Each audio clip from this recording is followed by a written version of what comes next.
In primetime news tonight, Jamaica College Old Boys Association objects to return of Ruel Reid as headmaster.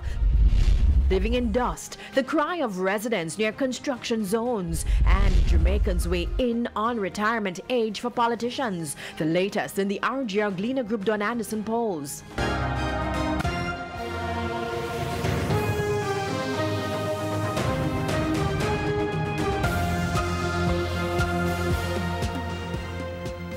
Good evening and welcome to Primetime News, on air and online at onespotmedia.com. I'm Herman Green. And I'm Janella Precious. Also this evening, the top business stories of the day, and Andrea Chisholm has our preview. Andrea?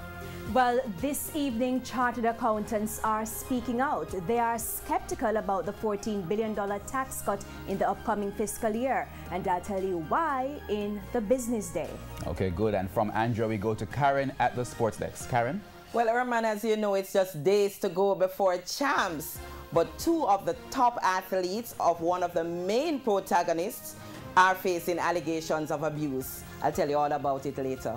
Okay. Oh my, there's also sports commentary, E-Prime, and weather in this newscast. But before the break, the feedback question. This evening we're asking, what are your thoughts on a mandatory retirement age for parliamentarians? You can share comments online, facebook.com/Television Jamaica, and tweet us at Television Jam. Please stay with us. The Primetime News package returns after this break.